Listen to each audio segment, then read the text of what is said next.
The National League Championship Series. From Jack Murphy Stadium in San Diego, California, it's the Chicago Cubs and the San Diego Padres. Yesterday in Game 2, Steve Trout handcuffed the Padres, allowing only 5 hits and 2 runs in 8 1/3 innings. He forced the Padres into 17 ground ball outs. And when Trout came out, in came hard-throwing Lee Smith to shut the door on San Diego. The tall right-hander retired the final 2 batters to ice a 4-2 win for the Cubs. So, as the series moves west to San Diego for Game 3, the Cubs can finish things off tonight and move on to the World Series for the first time in 39 years. Stadium here in San Diego, a huge crowd on hand. They are still filing in, they say. With a full house tonight, it will set a new Major League record for Major League Baseball here in San Diego. And good evening, everyone, and welcome to Jack Murphy Stadium. I'm Don Drysdale, and happy that you've joined us tonight. Game 3 of the championship series in the National League. And if you've been following, everybody across the country knows what has to happen. Jimmy Fry in one clubhouse is looking for a win to go on back to Chicago and pick up a pennant for the Chicago Cubs the first time since 1945. Dick Williams has said it very flatly. We've got to win tonight to be able to come back and win Saturday. We've got to sweep the Cubs in 3.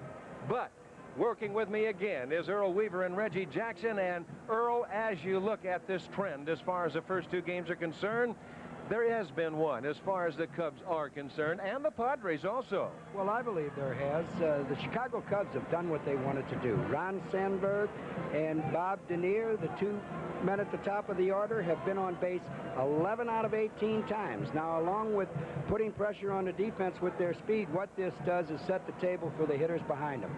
3, 4, 5, 6 hitters in the Cub lineup have had people to get on. On the other hand, the San Diego Padres with Alan Wiggins and Tony Gwynn, they've only been on base 3 out of 17 times, so the RBI opportunities haven't been there. And as a result, the Padres haven't gotten the number of runs they needed. No, there's no question about that. As a matter of fact, they've scored only 2, and that was yesterday. And Reggie, we've all been through this before. We've been down in the counts in postseason play. If you're a member of the San Diego Padres, what are you looking at right now? Well, right now, Donnie, you know that you've only scored 2 runs. The Cubs have scored 17 runs, and I'm pretty sure that the ball club knows that they've only hit 183, and the Cubs have hit almost twice that much. Someone from that ball club has to go around and start slapping guys on the back. Maybe it should be a Steve Garvey or a Greg Nettles or a Rich Gossage or a Terry Kennedy, but someone has to step forward and lead this ball club back from almost no offense at all. I don't know if you can look for one of the young kids to do it. I almost don't think it's fair for a Wiggins or a Gwynn. I think one of the big guys has to do it. Again, Donnie, let's remember that this team is down 2 games to nothing. In 1982, the California Angels were up 2 games to nothing, went to Milwaukee, and we got beat 3 straight. That is so true. And Earl, very quickly, of course, you look at if Dick Williams, if you're a manager, do you have a meeting? Do you walk around individually, talk to the players, or what? Well, I definitely wouldn't have a meeting. They know what they have to do. But I would get to each individual player if I could. I said, look, if we lose, the sun's going to come up tomorrow, but when that sun comes up, let's be playing ball. And Reggie, if you are the veteran, do you talk to the youngsters? Do you say try and get away from the 5-run homer? You have a job to do, Donnie, and what one of the veterans has to do. I remember in 1973, Gene Tennis came around to me and he said, hey, big guy, I'd like to play tomorrow. One of the big guys from the Padres has to accept that responsibility, step forward and do it. Well, we have a new set of amateur umpires tonight, and still only 4 as far as the National League is concerned. But we've talked about Ryan Sandberg. We're going to give you a chance to look at the fine young second baseman for the Chicago Cubs. In January of 1982, Dallas Green completed a coup, acquiring Ryan Sandberg and Larry Boa for Ivan De Jesus. It was a trade that'll have Philly fanatics stirring for years, and the fans on the north side of Chicago screaming MVP. Well, I've been hearing about it a lot, and, you know, I haven't really thought about it that much. You know, the thing that we wanted to do this year was win a pennant for the city of Chicago, and, you know, we did that. And, you know, I was just thinking about playing good ball for the Chicago Cubs so that we could reach that goal. And, you know, once we did that, then I was real relaxed and real happy about it. It has certainly been a season to remember this summer of '84. Near the top in almost every offensive category, Sandberg has set new standards for second baseman. Look at what's happened to me. I can myself. Suddenly I'm up on top of the world. It should have been somebody else. Believe it or not, I'm walking on air. I never thought I could feel so free. Flying away on a wing and a prayer. Who could it be? Believe it or not, it's just me. In the winter, it's off to Tempe, Arizona, but the summers are now spent in a Chicago suburb. For the Sandbergs, it's been exciting, all this new success. But it hasn't been that easy, as his wife Cindy explains. We don't go anywhere. We tried his last off day to go shopping, and we didn't make it to the first department store without him signing about 25 autographs. This was the first store, and within an hour and a half, we both decided, this isn't worth it, let's go home. You know, so it's got its drawbacks, but it's been an exciting and interesting year for us. If he does win the MVP, would he feel it's deserving? Tough question. You know, that means that I'd have been the guy who, you know, most helped the ball club win, and you know, I think that I've done a good job this year. You know, I set some goals to be a more consistent player, and you know, all that I was concerned about was helping the Cubs win, and we accomplished that. Well, indeed, they did accomplish that. Ryne Sandberg has helped them win. He's helped them move one rung up on the ladder. They've won the Eastern Division title. They are right now just one victory away from the National League Championship, and we'll know what will go on after tonight's game. And moving across and over at second base, you'll find Alan Wiggins. Wiggins will be at second base. Over at shortstop is Gary Templeton. Templeton will be at short. Over at third base and back in the lineup tonight will be the veteran Greg Nettles. Nettles out yesterday with a bruised hand. In left field will be Carmelo Martinez. Over in center field will be the young center fielder Kevin McReynolds. And over in right field, you will see the National League batting champion Tony Gwynn. Behind the plate and doing the catching will be Terry Kennedy. And the starting pitcher tonight will be right-hander Ed Whitson, a record of 14-8 on the year. This will be his 32nd start here in 1984.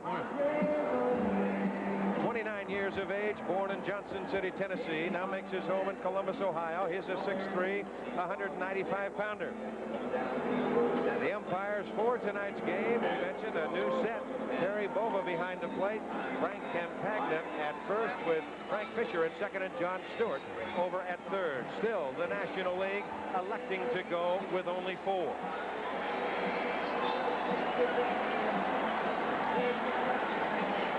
These men are from Arizona, as they have worked some exhibition games over in Arizona. Terry Bova, the home plate umpire. He's been umpiring for 16 years, 36 years of age. The last 10 years he's worked at the college level. He's attended what they call the blue chip umpiring clinics. And we're about ready to go as Dernier takes outside. So game number 3 underway. Dernier 3 for 6 in the series, and indeed he has been part of the catalytic twosome as far as these Cubs are concerned. Well, he don't want to get behind this hitter. He's supposed to have a good fastball according to the scouting report. Slow curve, slider's a real good pitch for him. And he's behind 3-0 now. His changeup is a pound ball. No one facing him before, Earl, he has a real good fastball. He has an outstanding Major League fastball. I would say 92, 93 miles an hour. And supposed to have good sinking action on it. There you can see that fastball tailing back over that outside corner. That's where Whitson's got to keep it if he's to be effective. He's got to keep it down and let, as you mentioned before, Earl and Reggie, let the sinking effect take effect as far as that pitch is concerned. More of a sinker slider type just outside, and Dernier's a bore.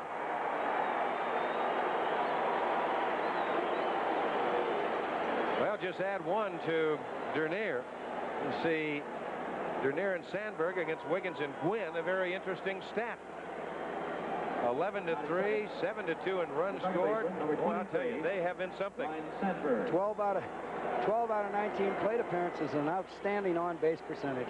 That's awfully doggone good. You know, I know we've talked about this before, but in the first game they had 4 umpires. I just don't know why they have not gone to 6. I just don't think it makes sense. And the first pitch to Sandberg is in and over. So Funny, I guess they're trying to keep a difference between the American League and the National League. They've got 6 umpires over there, and they've only got 4 here. Well, so what else is new? They've been doing that, Reggie, for years. It's not sometimes Major League Baseball. It's American League Baseball and National League Baseball when you get right down to it. I'll tell you, with Denier and Sandberg getting on base all the time, that pulls the infield in. We've got the shortstop up in double play depth. We've got the second baseman up in double play depth.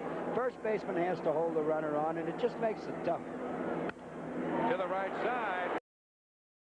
Wiggins will go to Templeton for 1, and that's all they get. That ball not hit hard, hit off the end of the bat, but they get the lead man at second in Dernier. And that will bring on the Sarge, as they call him, Gary Matthews. Whitson will not waste any time. I've always maintained that's not a bad theory to have. You're either going to win in a hurry, lose in a hurry, get it and go, and keep the fielders on their toes. And especially if you're throwing strikes. That's right. Stay in the groove. You know, I think as a player, you like to play behind a guy that works fast because you're always on your toes. You're always in the game. You have a tendency to work behind a guy, play behind a guy that does not work fast, work slow. You tend to relax a little bit, get back on your heels. Consequently, you make a bad play or two. So true. As Matthews stands in, he is 2 for 7 in the series. Good game. 0-1 the count, and there you saw the first one of the evening by Whitson. Well, we saw the 10th man in Chicago. The Cub fans at Wrigley Field, and what a show they put on. And you have to take a tip of the cap to those fans. And here tonight, a sellout crowd at Jack Murphy Stadium. A good breaking pitch by Whitson. The Padres know there's no tomorrow if they don't come out on top tonight. An outstanding slider right there. If the right-handed hitters are going to hit that pitch, they're going to have to go to right field with it. That's what we were talking about. I think, Reggie, you brought that up the other day. Those sinker ball pitchers, they like to see the man try and pull. You like to see the right-handers try and pull that pitch. A check swing foul away.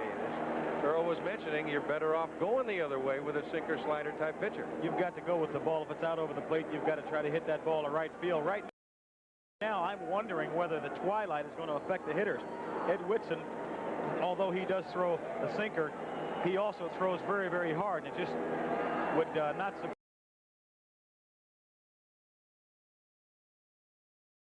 surprise me at all to know that the hitters may be having trouble picking the ball up right now. Whoop, there goes Sandberg. Well, there's a broken play. Right there, home plate was umpire Terry Bovee called time. In a situation like that with a pro umpire, Gary Matthews asked for timeout at the last minute. He didn't get out of the box until the umpire gave him that time, but Whitson was already on his way to home plate. We get to see it right here. Matthews asked for time. He got it. A lot of pro umpires wouldn't give you time in that situation because the play has already started.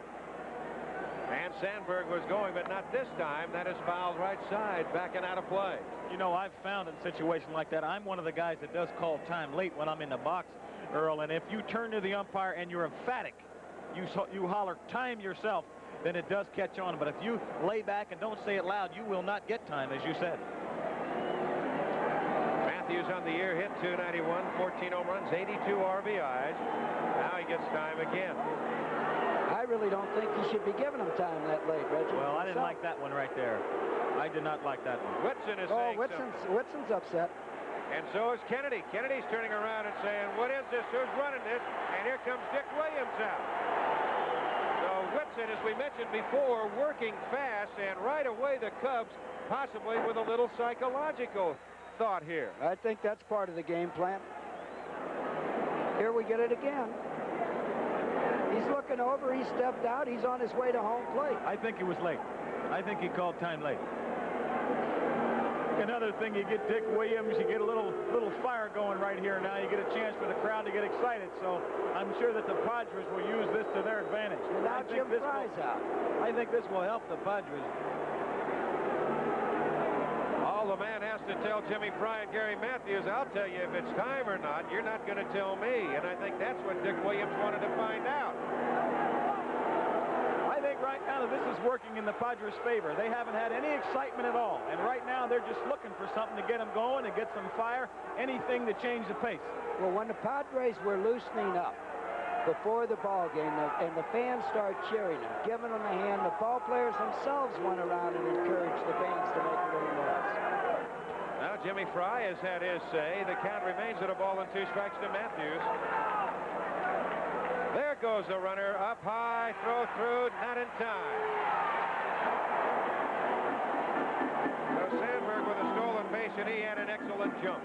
Yep, the book, the scouting report, we get to see the jump right here, and we'll see how much he gets, but the scouting report shows that while Whitson's got a good move to first base, he's slow getting the ball to home plate.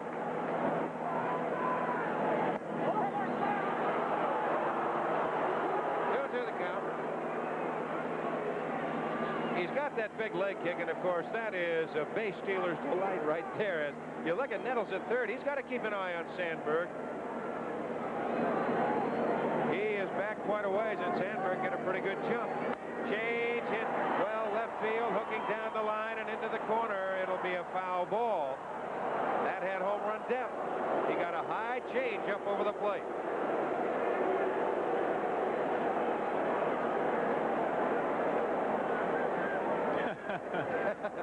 We understand Dennis Loon, our producer, has a report that Jimmy Fry was out there arguing that he shouldn't have called time, that it should have been a ball. He's arguing against his own third hitter.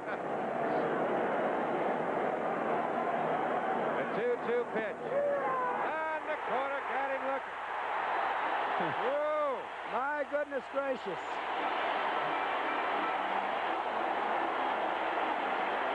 Here's the pitch. Get it from a good shot from center field. It's outside when it started, and further outside when it went by the plate. Well, that's what we've said before. You've got to establish the strike zone. Well, that ball right there looked like it was outside and also might look like it'd been a little bit up. I think the only guy I could give credit on that one right there is Gary Matthews for showing a little class and not turning around and arguing. Here's Leon Durham. There's 2 gone. Sandberg remaining at second base. A strike to Durham, who's 1 for 9 in the series, hit 279 on the year, 23 home runs, 96 RBIs. So far this game, it's nothing like yesterday's game when we didn't notice the umpire. We've already had 3 incidents here in the first half inning. There's a fly. What a catch by Templeton! He takes away a run from the Cubs. The first time in this series they have not scored in the first inning. And what a job! That ball hit hard by Durham. Look at it again, guys. Here's a great play. He gets a real good jump, follows the ball all the way. Great extension, and look at him stay with the baseball. That's the kind of play they need to get this play up, to get this team up. What a great play. And he hit the ball on the nose. The Cubs are gone. We go to the bottom half of the first, no score. Third in left field, Gary Matthews. Matthews out in left. That's Bobby Dernier in center field. And moving across and over to right field. And he's not out there yet. It'll be Keith Moreland. Do not know where Moreland is at as of this moment, but the battery here tonight, it'll be Jody Davis behind the plate and the right-hander Dennis Eckersley on the mound. Eckersley, 30 years of age. He's a 6'2", 195-pounder, born in Oakland. Traded to the Cubs from the Boston Red Sox. And that was in the Bill Buckner deal. And yesterday was Dennis Eckersley's birthday. And today in St. Louis, Missouri, there's a fan glued to the set who's having her 81st birthday. And that's my mother. Happy birthday, Mom. You told me you were going to get that in. Yes, sir, and rightfully so. There's Moreland. Moreland was down in the bullpen, so he moves into right field.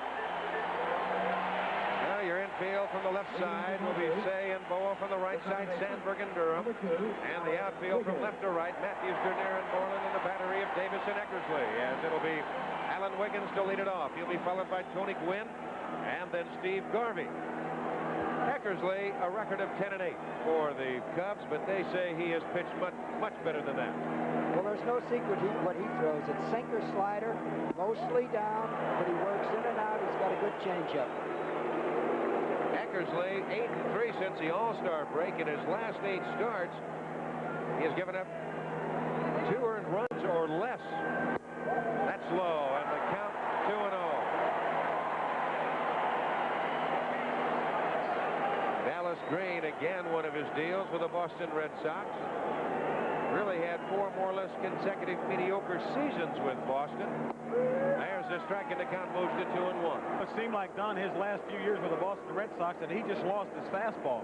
But for me, I would just say that Dennis Eckersley lost his confidence. He had a couple of bad years in a row, and he just had problems believing in himself. And a foul left side. The count will go even at 2-2. Well, he's got a new lease on life, and he is just tickled to death to be in Chicago. I remember talking to him in the outfield over there a couple of times, and he was booed in 1983, and he just didn't like it. Didn't sit well with it. This will be his first start ever against the Padres, so you would have to think that the early advantage would go to Eckersley. There's fly ball left center field. Bobby Dernier right there. That is 1 away. I tend to agree with you on that, Donnie. You know, for me as a hitter, I don't like to face a guy that I don't know anything about.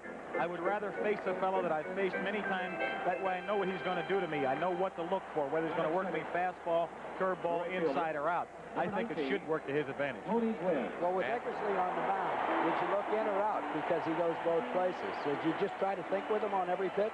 Yes, I would, Earl. He tries to stay away from me. That's been his pattern. I faced him 7-8 years, and he tried to throw me a breaking ball in the dirt once in a while and stay away with a fastball. Tony Gwynn takes his strike. Well, you see, since the All-Star break, Eckersley right there with that 2.06 ERA. Hershiser followed by Roden, Thurman, and Gooden. Line drive, right center field. That's a base hit and maybe more. Dernier moving over in a hurry. Gwynn on his way for 2. The throw going to be close, not a tie. I'll tell you, the way Bobby Dernier made it a close play, he did a heck of a job. He made an excellent play.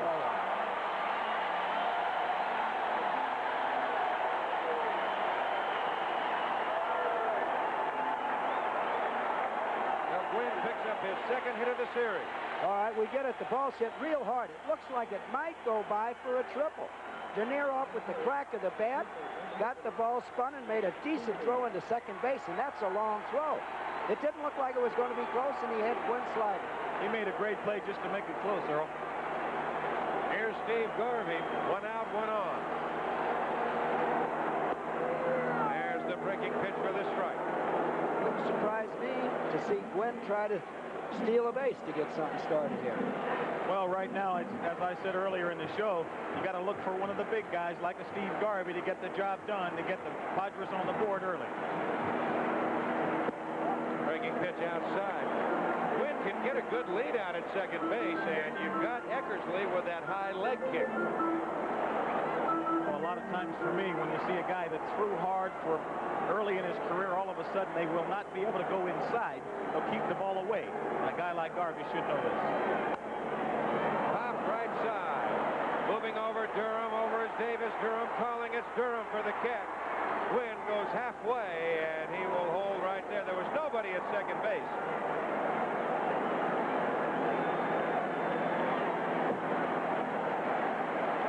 Batting fourth. So Garvey fouls to Durham, and that'll bring on Greg Nettles. Here's one man in the Padre lineup that does know Eckersley.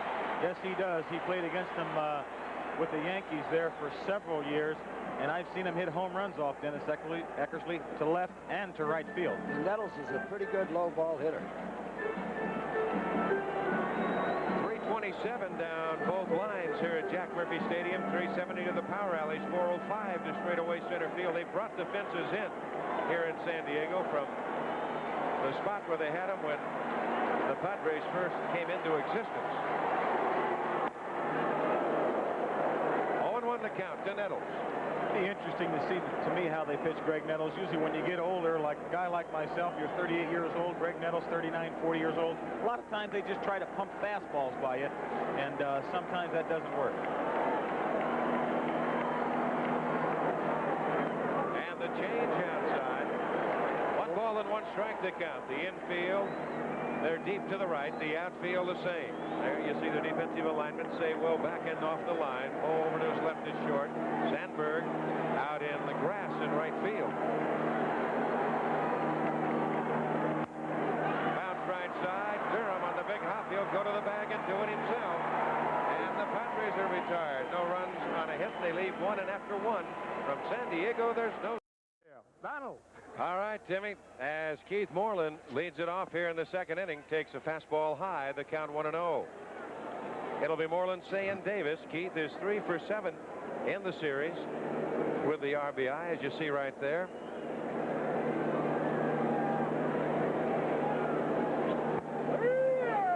And the breaking pitch in and over. That outside part of the plate, and the count goes even at 1-1. Well, I've been impressed with Whitson's change and with his breaking ball that he's been able to keep on the outside half of the plate. Push foul right side, and the count 1-2. That's a pretty good statistic right there. You see on 4 days rest, he's been 8 and 3, and it's just funny for me how pitchers statistics just seem to stick with them. They just seem to work well for them. When they're on 5 days rest, they do certain things. On 3 days rest, they do others. If you were in a different sport, that's why they print the racing form. Just outside. Whitson missing with a sinker, and the count 2-2. But that's one of the reasons that exactly what you said, why I used him so much when I was managing. Yeah, what, the racing form? Not the racing form. There's a line drive by Nettles down the left field line. That's going to go for extra bases. Martinez chasing it in the corner, and Moreland goes to second base with a leadoff double. Now, right here, I'd like to say, Moreland, in the first 2 games, and I'm sure the scouting report says with 2 strikes, he goes to right field. Whitson tried to go inside with him. He got the bat out in front and hit it down the left field line, which is out of character. Well, a lot of times, Earl, players that are smart, players that study scouting reports, I paid attention to scouting reports a great deal during playoffs and World Series times, because you definitely can expect the kind of pitches that they say will get you out. That's during exactly the playoffs right. and World Series, and I'm sure that Keith Moreland was probably looking for that pitch. There's the change up high to Say, hitting 240, 2 for 6 on the year.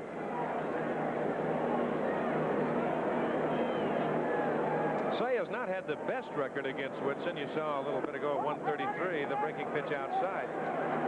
2-0 the count. Saw that first pitch by Whitson, that palm ball to the change. He did that, picked up the pitch literally by accident. The clubhouse last year between games of a doubleheader, he cut his finger twisting off a bottle cap. Takes a little bit off right there, the breaking pitch. And he couldn't grip the breaking ball. That game he went 9 innings, held the ball between the thumb and the forefingers, and all of a sudden he comes up with a new pitch. Now, I would not recommend that for everybody. Donnie, let me ask you this question. Being a big 6'6" sidearmer like you were, I see Ed Whitson leaning over to the side against right-handers. I'm sure he's making it tough on him. Well, the biggest thing that what you can do right there, Reggie, I always did like Whitson is doing right there, worked off the right-hand side of the rubber. I threw a little bit across my body anyway, and then if you try and move that ball over to the outside corner and you have the control out there, it makes it just a little bit tougher if you can maintain that angle. Makes it tougher for the right-hander, the right-hand hitter. Shoulder in. Control's the secret. There's a base hit into center field. Moreland without a lot of speed. They're going to wave him off. Mick Reynolds throw to the plate. Not in time. Moreland scores. 1-0 Chicago. The center of the Cub lineup has been doing what San Diego hasn't. They get the man on second base. 3, 4, 5, and 6 have been getting him in. Here we get to see it. It's a pitch that was supposed to get out just a little bit further than it did. 3/4 of the plate, and Say got it. That ball is up and out over the plate, Earl. And there you see deposits in the center field. Well, a good throw, they throw him out. That was not a good throw at all. That ball died out there. Well, sometimes when you come up with that ball out of the gloves, you get it cross seams. You don't have time to set it with the pitcher, and it looked like he charged it. He got everything he had behind it, but the ball tailed off on the way into home plate.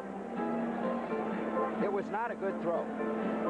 Now, Norm Sherry, the pitching coach, has been out to the mound as he will have that chat with Whitson and automatically work in the bullpen. Here it is again. Look at the throw. We see Kevin McReynolds set himself, unleash the ball, and the throw is just up the line. It's just not a good throw. It's off the mark. and bingo, the Cubs got a run. Here's Jody Davis as he takes a strike with a fastball. Well, both pitches to Moreland and Say. Whitson got up, and he's not going to be effective high. Dravecki and Hawkins in the bullpen, a left-hander and a right-hander right away. As Dick Williams knows, there's no tomorrow. Good change.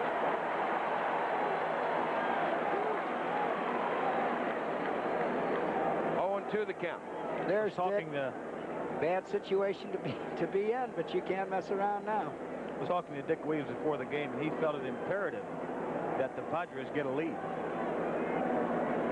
They have not had a lead in the series.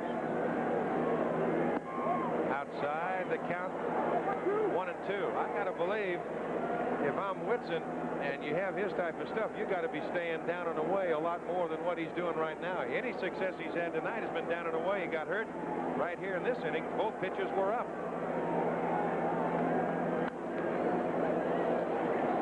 Well, he's tried to get down and away. He's missed a number of times. Again, Don, it goes back to that control that you're talking about. If you're ahead, you can afford to be a little bit finer. But when you drop behind, you want that strike, and it just doesn't go where you want it to go. And the Cubs in scoring in the last 2 days, they scored first in both first innings. And both times to start it off, it was Bobby Dernier. The count remains at 1-2 strikes to Jody Davis.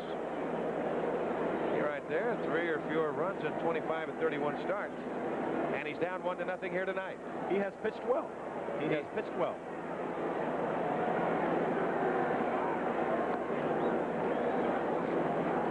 That's a token throw because Say isn't going anywhere. Or at least I wouldn't think he is.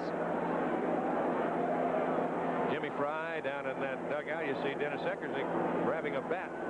Something a little new for Dennis over here in the National League. There's a bad change. Hook foul down in the corner. Out of play.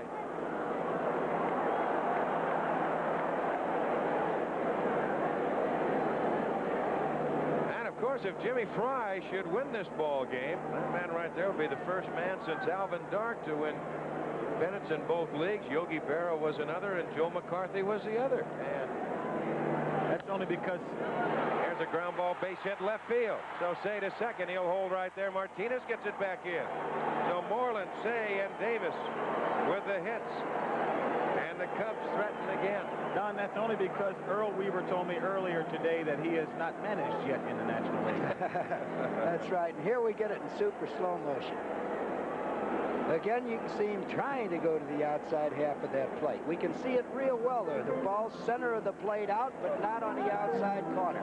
And it's driven in the hole into left field. You know, one thing I wanted to say about Jim Fry, you know, we're talking about him winning a pennant in an American League and National League. He'll be the only man in baseball history ever to do it his first year in the league, managing in the league. That is something, too, as Larry Boa stands in.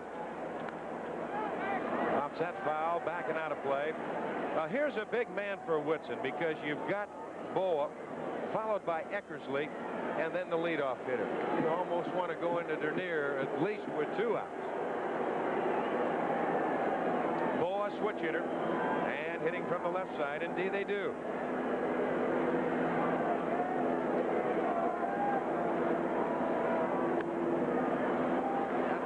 Foul away. That's unusual there. With the pitcher coming up, I wouldn't expect Larry Boa to be bunting. I think he might have been trying to catch Nettles back a little bit. The Padres have drawn 1,983,904. Their biggest record, their all-time record crowd here at Jack Kirby Stadium is 52,134, but that will fall tonight. Yeah, and well, you wonder about that bunt as the pitch comes in. And a pop out to second base, but you wonder why Bo would be bunting in that situation.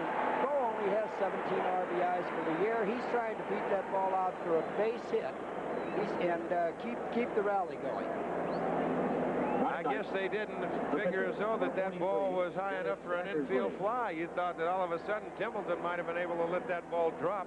They could have had at least a pair. Well, that's right. And that's amateur umpiring. Now here's Eckersley hitting 109 on the year with an RBI. On deck, Bobby Dernier.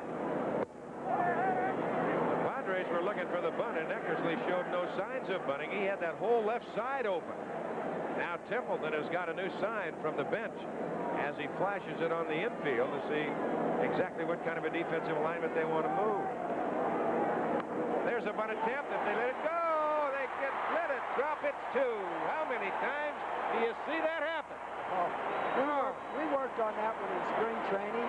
You work on it, and finally the situation happens where if the pitcher lets the ball hit the ground, he can go to second, to first, to double play. Invariably, the player will forget to catch the ball. Well, right there, if you let Greg Nettles catch that ball, then I'm sure that Greg is thinking to let this ball drop. But Whitson is excited. He wants to get the out. There you see him grab the ball. Greg Nettles laying back. And he looked like he wanted to let the ball drop. Well, you know Greg wanted to let it drop, and then all of a sudden after that he's just going to get out of the way and not interfere with him. And boy, you see that happen not only here but so many times throughout the course of the year. Bobby Dernier takes a strike, and the count is 0-1. 1-0, and the Cubs are on top. Mr. Whitson can make it all academic right now if you just go after this hitter. But I'll guarantee you, Dick Williams is saying we worked on that spring play and spring training also. He's wondering why they didn't let it drop. Outside, the breaking pitch, 1-1 the count. Both pitchers are ready in the bullpen. 1 ball and 1 strike, and you have Brian Sandberg on deck. Already has thrown 40 pitches. There's a change and a line drive, soft liner to Templeton, and that'll do it. From the side, retired. But the Cubs come up with a run on 3 hits. They leave a pair. After 1.5, they lead it 1-0.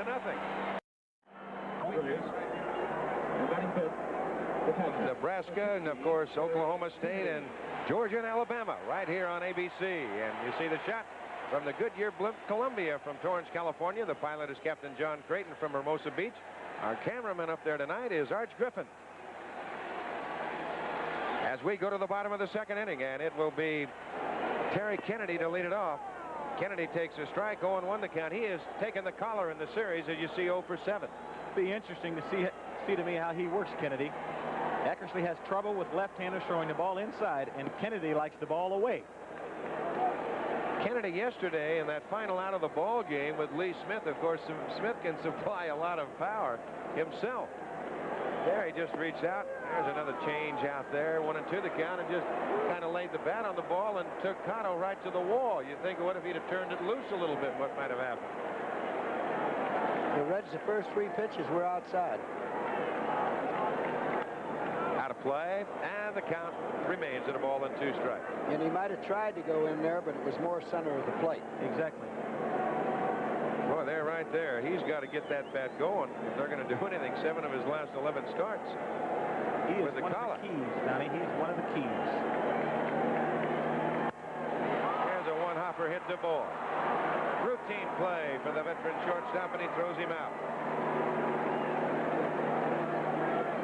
What Fry has told us before the series started was that they're not a spectacular defensive club, but they get the sure outs. And so far in this series, that's what they've done. They've been sure on almost all the balls hit to them. I know when I played with the Yankees, we had a man over there named Bucky Dent. Didn't have great range, didn't make spectacular plays, but every out to him was an out. Here's Kevin McReynolds, and he hits it off the end of the bat to the right side. There's Sandberg, and there's 2 gone. That's what I always feel defensively is the important thing. Make your outs, outs. Don't give teams 4 outs in an inning or 5 outs in an inning. Exactly. You can't give Major League clubs that many outs without getting hurt. Spectacular play is neat to look at, but just let my outs be outs. And if you don't do that, you get to the big part of that lineup too often. Here's Carmelo Martinez.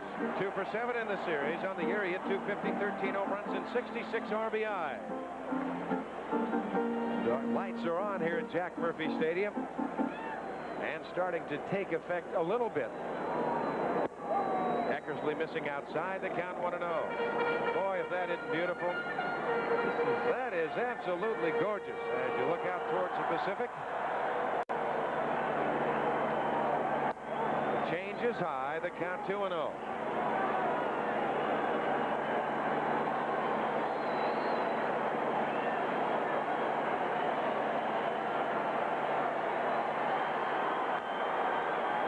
That's out of play. Well, the roar in the background as the San Diego Chicken has come out to try Is that the get... San Diego Chicken, or is that the man that knows he's got tickets in the front row? That's it.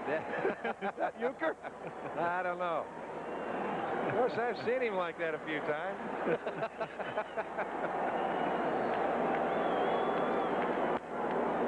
That is on the right side foul.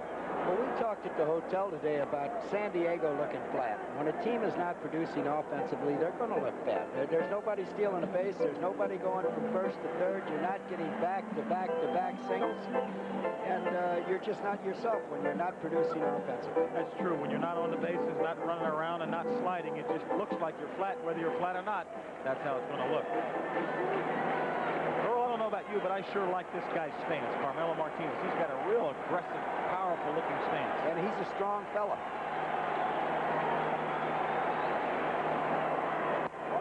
Inside, the count goes full at 3-2, and on deck, Gary Templeton. Davis trying to work a little bit and yank that back in. That's hit to left field, down the line, moving back is Matthews, still to the wall, He's there to make the catch. Where was that one in Wrigley? Gone, maybe. The wind's blowing out, so we're through 2, 1-0 Chicago. All right, Timmy, thank you very much. And the count 0-2 to the leadoff hitter, Ryne Sandberg. Bill Giles was an honest man when he said he wished he would have made a couple of those trades, but they had their year last year. They won the National League pennant.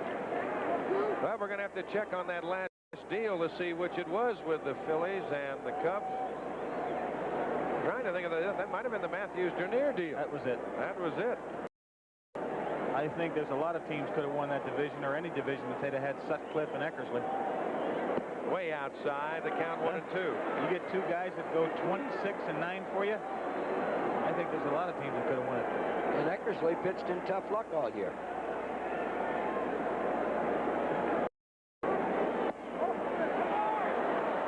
Two balls and 2 strikes to count. And this is one of the former Phillies right here. Young man who's having himself quite a year, does not get the breaking pitch, and is down on strikes. Breaking ball 3-2 with a little bit off of it. That's the way you win ball games.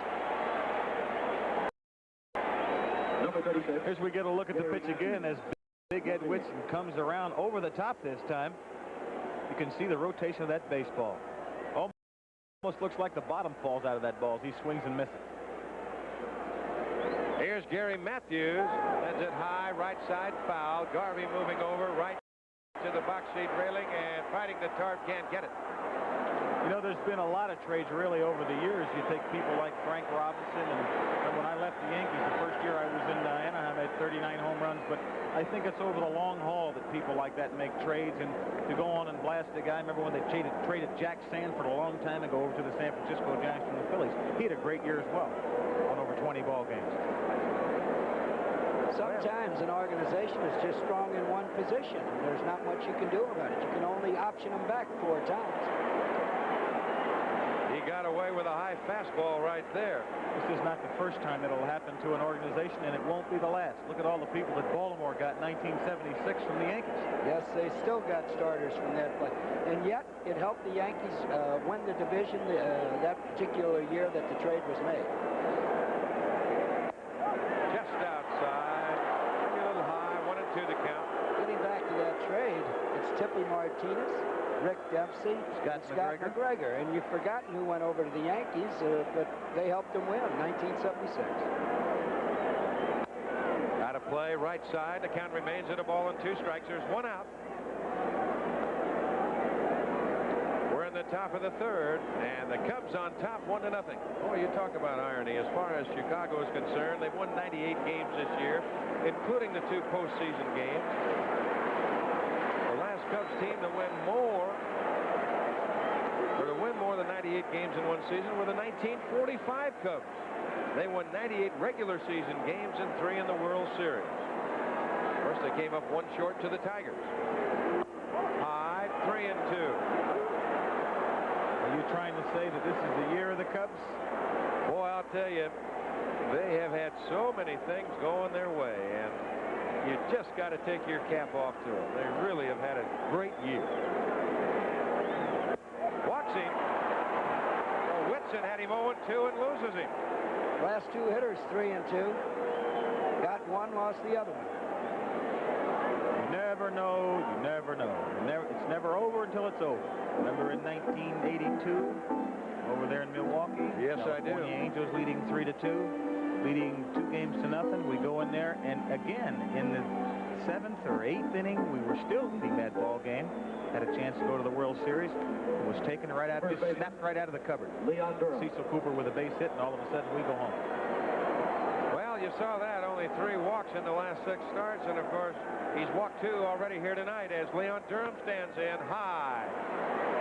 Shallow center. McReynolds, lots of room. 2 gone. Leon Durham, one of the very good low ball hitters in baseball, just popped up that high fastball, let her high. You know, the thing about Leon Durham, he's a little bit aggressive right now, maybe a little bit too aggressive, as we see the pitch from Ed Whitson. He goes after a ball that's really not his pitch. That ball is up and out of the strike zone. A low ball hitter. A little bit too excited right now, I think, maybe, Earl. Oh, yes. They get anxious. Here's Keith Moreland. He led off the 2nd inning with a double. Eventually scored on the base hit by Ron Say. Say driving in his 3rd RBI of the championship series. And that's where we stand, 1-0 Chicago. The breaking pitch down and away. Boy, I'll tell you, that is absolutely beautiful. Just beautiful. Gary Matthews gave indications that he might be running.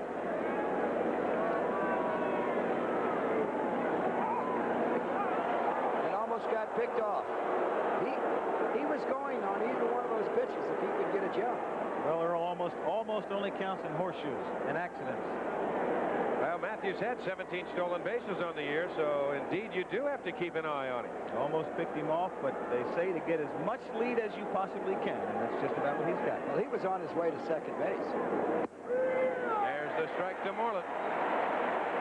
1-1 to count. Right now, Keith Moreland's got the swing that I like to have. In the last 8 at-bats, he's hit the ball in the air 7 times. That's the swing I look for in the second half of the season. That's fouled right side. The count moves on to 1-2. Well, it appears that we've seen a go-around as far as the Cubs are concerned in the lineup. The Padres have 2 more men to go, Templeton and Whitson. And home plate umpire Terry Bogley. He's evidently settled in on the strike zone. The players have settled in themselves. It was a tough first inning. Of course, Matthews caused a lot of it by backing out of their box. Out in front, Kennedy out in a hurry and makes the play to Garvey. That'll do it for the Cubs in the 3rd. Bill Giles, in our recent conversation with him, said that the most damaging trade that they made was the Dernier and Matthews trade. Do you agree with that? Well, it helped us considerably getting out of the chute, Timmy. We had a lousy spring training. We had to get something to juice us up. Matthews and Dernier did that for us. And what about the pitchers that are concerned with this ball club? Not too bad a staff. Well, we got those done a little later. We had to trade Buckner and some kids away to do it. But we got Eckersley and Sutcliffe and Frazier and Stoddard, and we got the job done. Do you feel like you picked your ex-boss's pocket? We have a good rapport with Philadelphia. I know those guys, and I knew that they weren't going to be able to use Dernier, and I thought that Matthews might be available because he had some contract problems. Dallas Green, general manager of the Chicago Cubs. Thank you very much, Steve. Now let's go back to the booth to Don Drysdale. All right, thank you very much, Timmy. And Dallas, as the count is 2-2 to the leadoff hitter here in the bottom of the 3rd, Gary Templeton, as they get the wave moving around here in San Diego.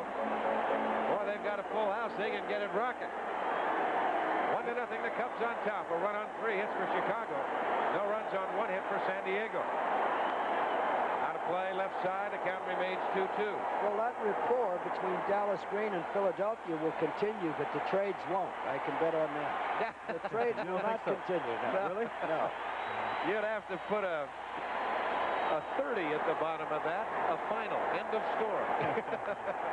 That's the left field. And giving ground is Matthews, but he'll have a play. And there's one away.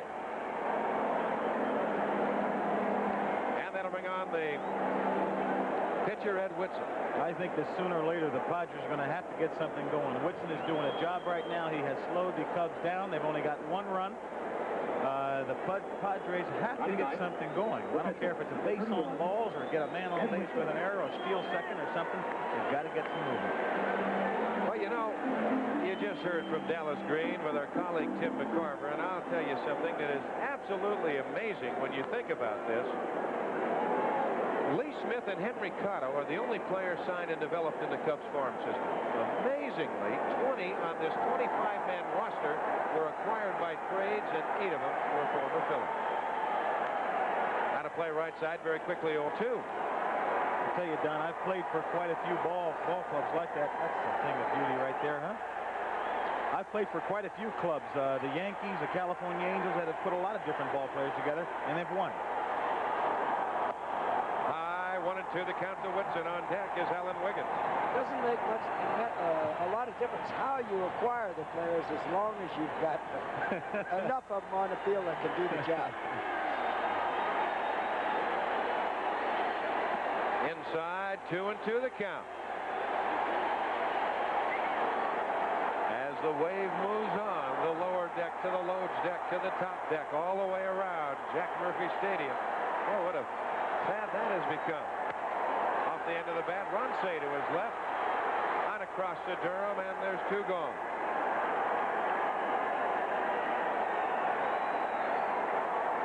In the meantime, the Cubs are on top 1-0. The fans feel like you do, Reggie. They got to get something going. Exactly. They've got to get going in a hurry, and maybe that's one of the reasons for the wave. You know, sometimes I think this year when I've been hitting and been at the plate, I've wondered about the wave. It kind of distracted me, to be very honest with you. You like to see the fans get involved, and you certainly do want them to help you because I do believe that they can. But I think it distracted me once or twice. I'm not big on it when I'm hitting.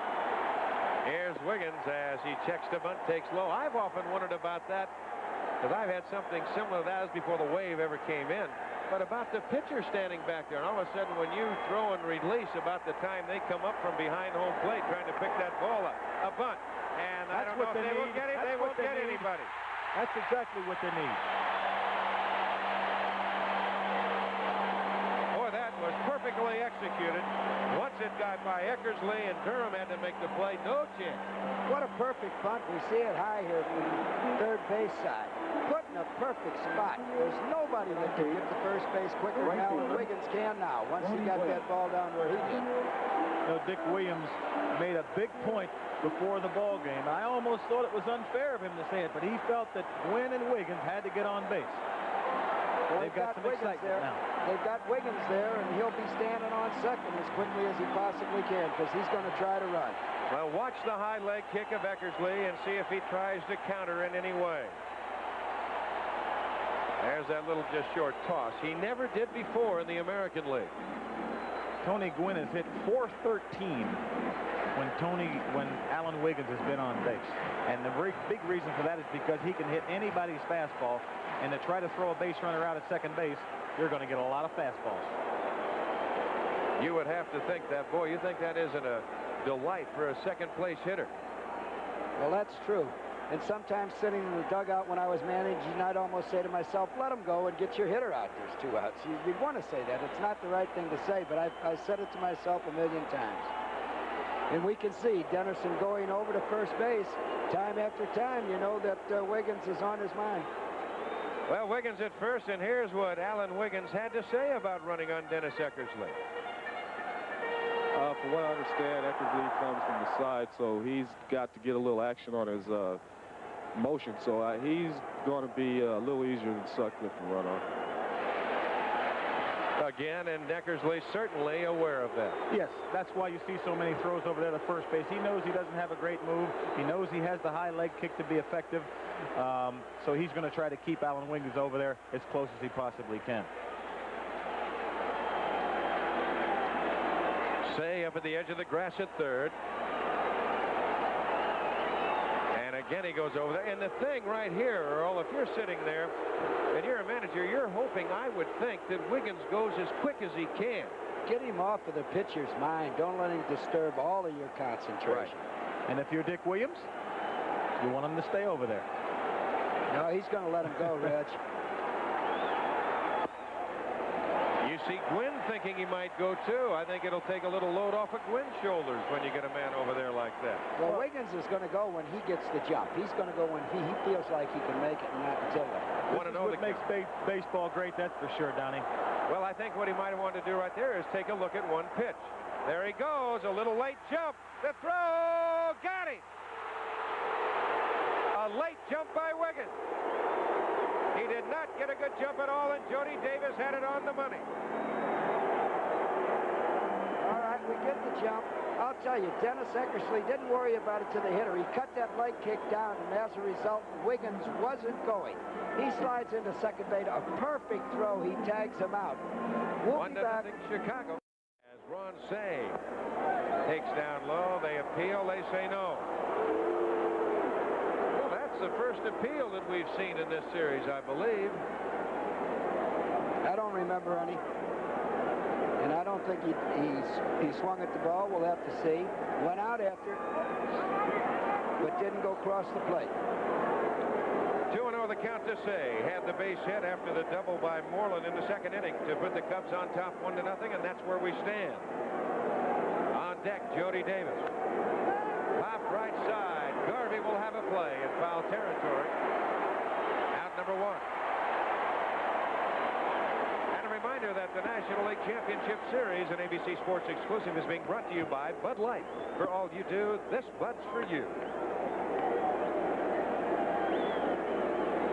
One away to Jody Davis, single in the hole between third and short, his first time at bat. The catcher, Jody Davis.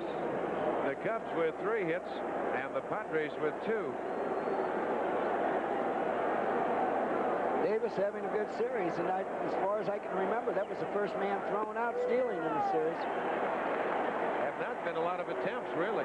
Say he has really improved in his throwing and his all-around defense. He's digging more balls out of the dirt. And they just feel on the Cubs that he's a lot more relaxed. That Johnny Oates has helped him considerably. He just threw that ball by him. 0-2 the count. Oates has spent hours and hours studying videotape isolation plays of Davis in his throwing, and it's helped. There's no question about that. Foul right side, 0-2 the count. Every game they'll go over the hitters. Oates, Davis, and that day's starter. And they've gotten the job done, I'll say that for him. Johnny Oates is an intelligent man. He came through the Baltimore Oriole organization as a minor leaguer, a great person. Good breaking pitch, and Davis is gone.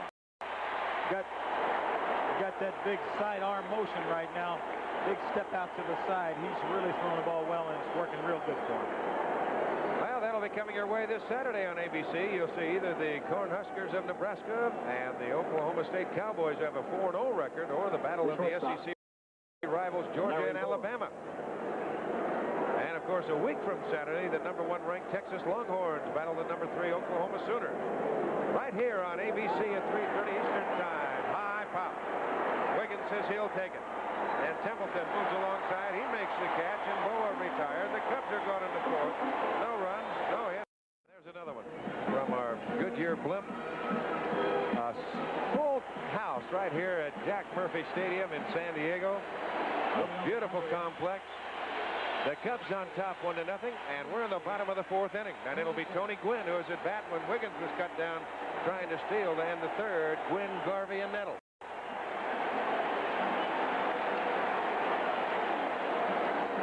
Outstanding hitter right here. 351, 213 base hits. He's got great quickness. I mentioned the other day on the telecast, he uses a 32.5-inch, 31-ounce bat. And I don't know anyone using a smaller bat than that. Lengthwise, anyway. Over the outside corner, 0-1. He doubled up the alley in right center field his first time at bat. Slight breeze blowing out. Loop foul left side, and Eckersley's out in front, 0-2. He is a Rod Carew type, a Cecil Cooper type, not quite as much power. A George Brett type. He uses the whole diamond. So if you're a young fellow, as we look at his wife, Alicia, if you're a young fellow watching this ball game and you want to pattern yourself after a good hitter, this is the man to look at.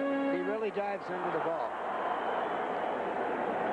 Well, he uses the entire yard, as we say.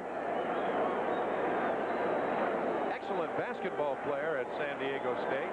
His brother was on the U.S. Olympic baseball team. Inside, that will back him off of there. As I said, he's been diving into that ball, and there's no doubt that Dennis Eckersley's going to go in if he possibly can, and he got this one too far in. Now here's we get the action of Alicia. Oh my goodness, it almost hit him, but that's what Eckersley's going to do. If you start diving into that plate, he's going to move you off of it. Pull to the right side and through by Sandberg.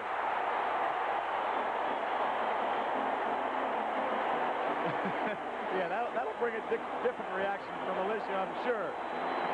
There it is. You know, that pitch right there, he tried to get that ball inside the same way he threw the other pitch, way inside. Jody Davis was sitting on the inside corner, and he mashed it through the right side of the diamond. Quickness.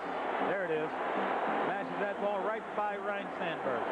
Well, that ball just picked up speed going through there. He has something to laugh about now as Steve Garvey stands in. He fouled the first. 0 for 1. 1-0. Cubs on top. Quinn with good speed also. He has 33 stolen bases on the year. 1-2 hitters have been on 3 out of 4 times tonight. Now it's up to the center of the lineup, the big guys, like you said, Rich. Well, that's exactly right, Earl. They've got to get the job done. Whitson's doing a good job holding the offense down of the Chicago Cubs. The offense of the Padres has got to put some numbers on the board. And it was Jimmy Fry who might have been thinking, well, they're not doing it with the bats. They're not moving people around that way. Maybe Dick Williams will try and move the runner with a hit-and-run situation. Garvey goes that way well, and Jody Davis pitching out. 1-0 the count. And it's 2-0. Another trend throughout the first two ball games was when San Diego did get something started. They hit the ball hard, but it was hit right at somebody for a double play. 2-0 the count. On deck, Greg Nettles. This is a great spot to hit in. 2 balls and no strikes. I'm sure that Steve Garvey,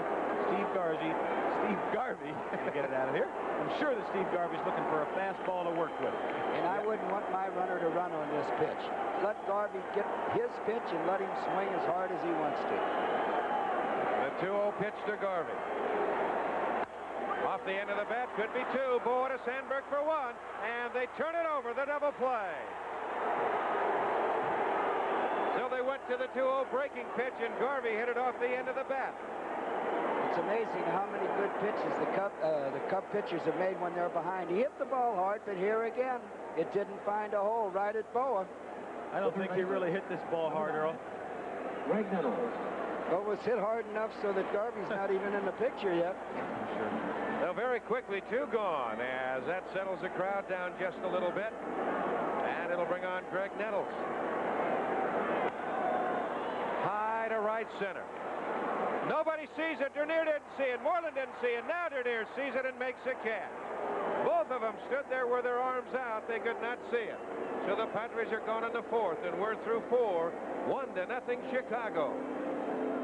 On the fly ball that Greg Nettles hit the center field, you see Moreland. He can't see the ball. Now we go back to Dernier. He can't see it. He then finally keeps his eye on it, gets the bead, and he picks up the baseball and gets the out. I'll tell you, it's about 6:45 out here now in California. It's twilight, and it's a little tough to see when you're an outfielder.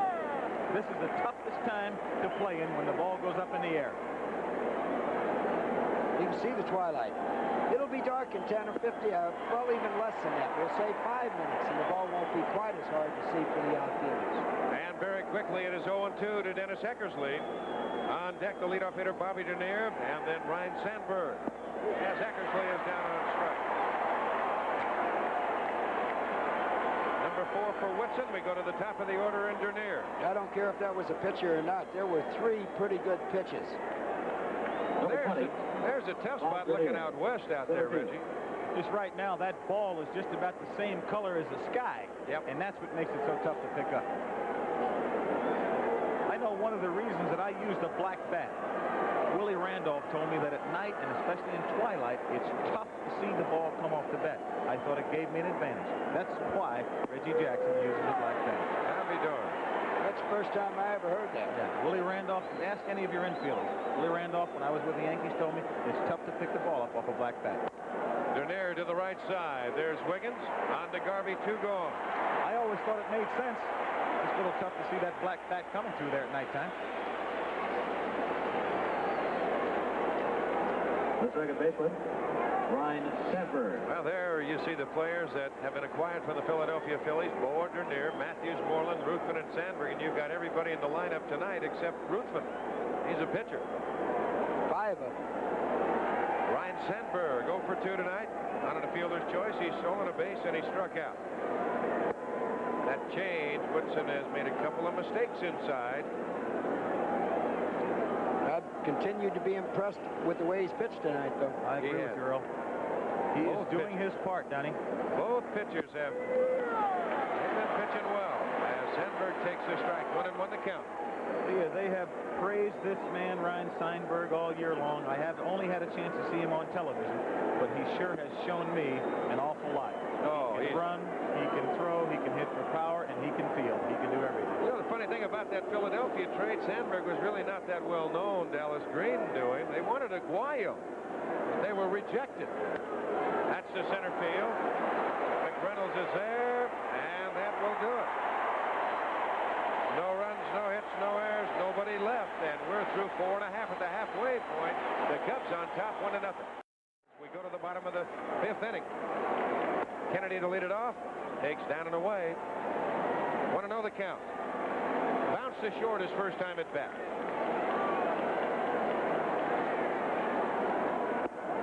Inside 2-0. Kennedy didn't have a good year, but they have to count on him. He was part of their offense, and he's 0 for 8 in the series up to now. Well, if he's going to do anything, Earl, I think he's got to do it against Eckersley here because he's pitching him right where he wants the baseball. There's the ball inside. And a base hit to the hole, right side. That's one of the first balls he's pulled to right field. He's been hitting the ball to left field. Dennis Eckersley changed his pattern, and it says on the scouting report that Eckersley does not have success throwing the ball inside to left-hand hitters. A lot of times from the angle that Eckersley will come from, coming strictly from the side, Reggie, as you will know, and that ball is tailing all the time, it's going to tail back over the plate to where the hitter can get the bat on the ball. Exactly. It is much easier to follow the baseball from a sidearm right-hander when you're a left-hand hitter. Here's Kevin McReynolds, bounced to second his first time at bat. Takes a strike, and we get some action again in the Padre bullpen as Dick Williams is thinking down the line. He might need a pinch hitter as Dave Dravecky gets up and starts to throw again. And boy, would it be tough to have to take Ed Whitson out of this ball game.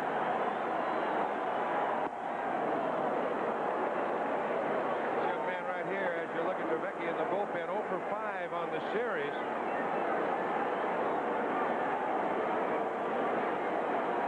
It's one decision you wouldn't have to make in the American League, but Dick Williams right now, he wants that run in before he gets down to that number 9 spot in the lineup. Then he can leave him in.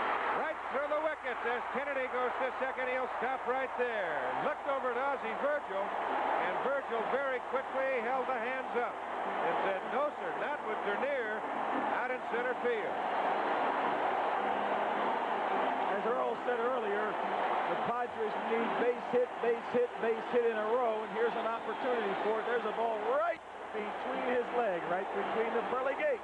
And a little bit of managerial strategy coming up here. If I'm managing, I don't want to sacrifice here, and it's not because I don't like the bunt. But I want to get that run in so I can leave my pitcher in the game. I'd try to let Martinez or Templeton drive them in. Going through the signs to Sandberg, Say, and his infielders, letting them know what defensive play that they want to use in case of a bunt. Almost all clubs now have 3 different things they'll do. There's Frazier warming up in the bullpen for the Cubs, but they've got one where the third baseman will charge. They've got one where the first baseman will charge. They've got one where both the third baseman and first baseman will charge. But again, if I were Dick Williams, I'd want that run in so I could leave Whitson in the ballgame. Here's Martinez, fly deep to left. This first time at bat, he's going to bunt it, fouls it away. There's the play there where the third baseman covers the bunt. The shortstop shortstop goes to second, the second baseman covers first, and the first baseman charges, and they've got others. In that, the pitcher is supposed to take care of the territory between the mound and third base. We'll see what they put on right now. 0-1 the count. Well, Dick Williams, too, Earl, could be thinking, he says, the Cubs have never been headed. We haven't even been even except from the first pitch. First inning. We'll see what he wants to do here. Here comes Durham. A little looper, and there's the infield fly. Sandberg will take it, and that is out number 1.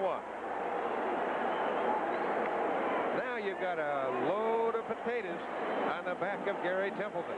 That's a tough one there, right there. Carmelo Martinez really did not do the job. He did not advance the runners. He's got to hit that ball, ground ball to the right side of the diamond, or if it's going to be a fly ball, it's got to be deep enough to advance those runners into scoring position so that you have those 7 chances in order to get a run home from third base with 1 out. He did not have a real good swing at that pitch at all. Here's Templeton. Gary fly to left his first time at bat. That's it up the alley, left center field, and they're in a hurry. He can't get it. It'll go to the wall. Here comes Kennedy. Here comes McReynolds. No throw. Padres lead it 2-1 in a double by Templeton.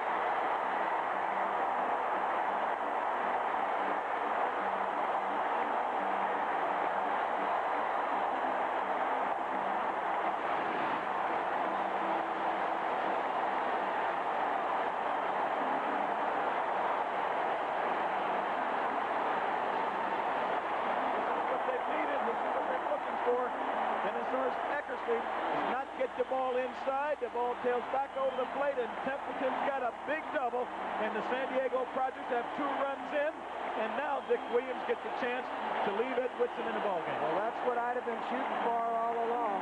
I'll tell you, if we'd have run him over, they might have walked Templeton. And Templeton's a fellow who had 200 hits in the major leagues one year, 100 right-handed, 100 left-handed. Not this year, but 1 year in the major league. Boy, that is so true, Earl, because Jimmy Fry very easily, and I'm sure you've done it before when they have the pitchers hitting in the American League and things like that in your managerial career, you'll make the opposing manager make a move. Either stay or make a move. I would have wanted Whitson out of the ball game, the way he's throwing the ball. Now Whitson stays in the ball game. He bounced to third his first time at bat, 0 for 1. Templeton at second base. Good speed. La Looper, and right there is Sandberg. So when you go back and check your fingernails right there. That one had to hurt. Did you ever do that? Oh, yes, I've done it. I've done it a lot of times. I remember one day I was playing against the Chicago White Sox, and I hit a fly ball to the pitcher. Well, the Padres on top 2-1, and I mentioned before, they have never headed the Cubs except from the opening pitch, and now the first time that they have taken a lead. What Dick Williams thought was so important to get ahead, then they get a chance to use their most important weapon. Speed. Speed and gossip. Speed and gossip. Well, there's speed and gossip. There sure is. 100 miles an hour. Wiggins. A bunt single his last time at bat. Now Allen will just back out and just collect himself a little bit. This crowd has come alive. 2 runs, 6 hits, no errors for the Padres. A run on 3 hits, no errors for the Cubs.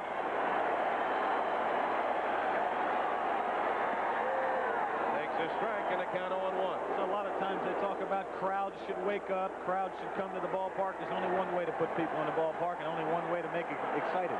You got to win to put people in the park, and you got to do something to make them excited. That's exactly right. And this is the first time in the series that San Diego has gotten 3 hits in 1 inning.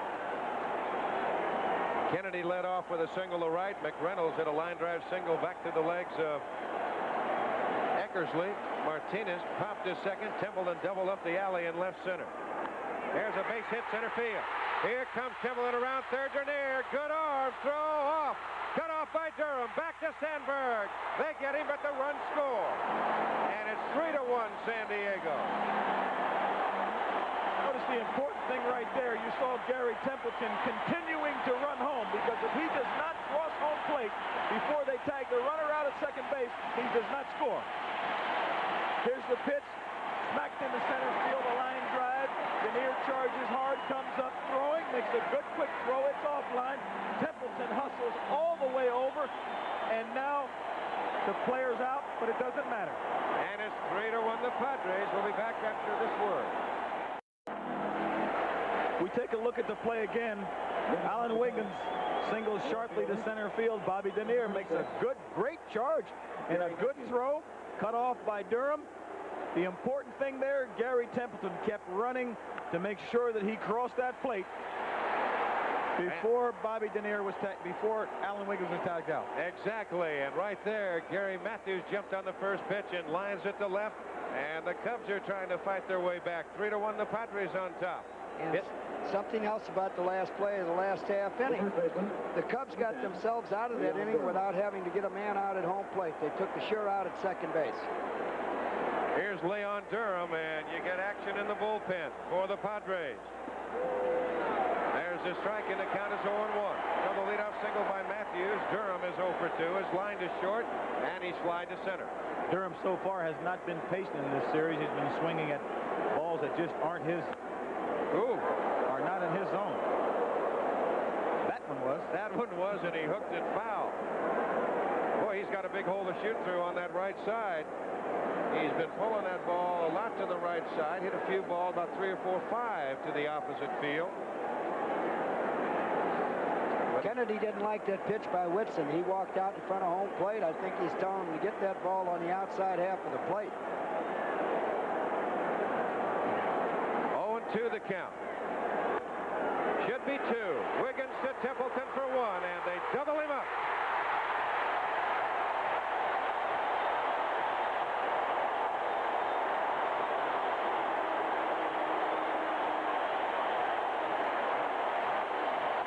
And how quickly the fortunes in baseball can change.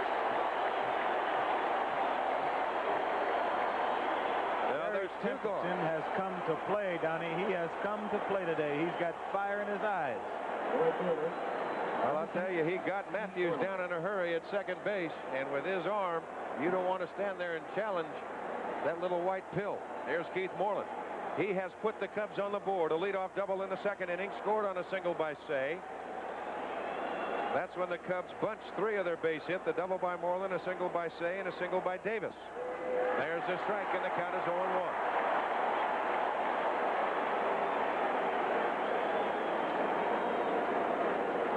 That's when a pitcher's confident. You see him start that hitter off with a breaking ball. There you could see what Kennedy and Whitson looking into Kennedy saying, what did I do, get out in here too much? Kennedy saying, yeah, get up on top and make that breaking pitch. Just get it down a little bit. I'm sure also done what they're thinking right now. If they can just get to the 7th inning, they know they got the big guy in the pen. Foul right side. You know, when I played against Gossage, when you had a guy like a Gossage on your team, when you had a guy like Raleigh Fingers on your team, you knew that when you went out on the field in the 7th inning with a lead, you knew whether you played against him or whether you had him on your team that you were going to win that ball game. And there he is, standing in the bullpen waiting for his chance. Checked on his swing. They appeal. They call him out, and Moreland throws a bat in the gap. Oh, boy, is he lucky, because he would not be around with the regular umpires intact. And here comes Jimmy Fry out. He can't argue the strike.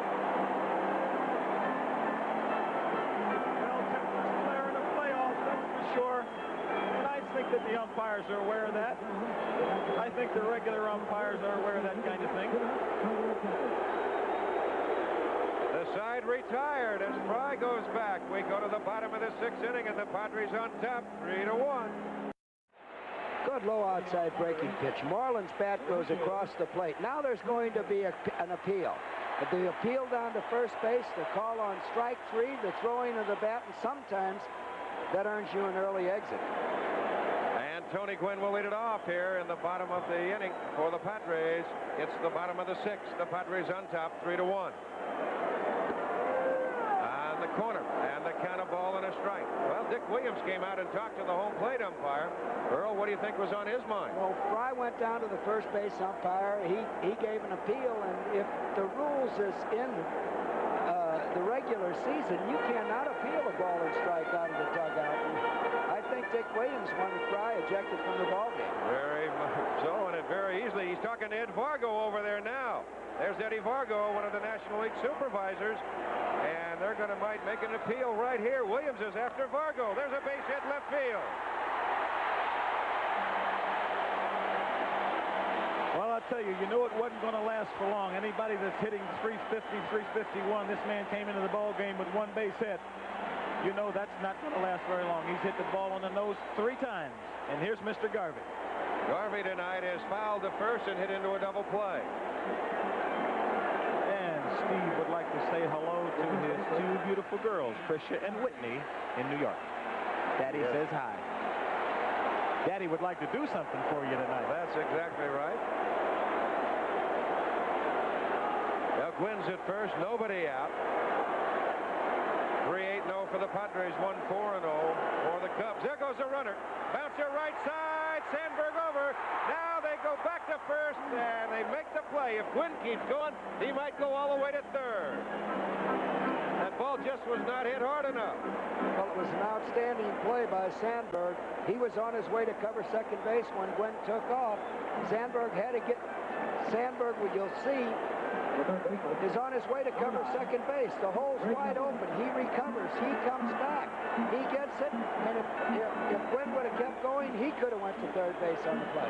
He may have thrown him out as well. You know, on that particular play, Gwynn had such a big jump, I'd have liked to have seen Steve hold the bat and not swing.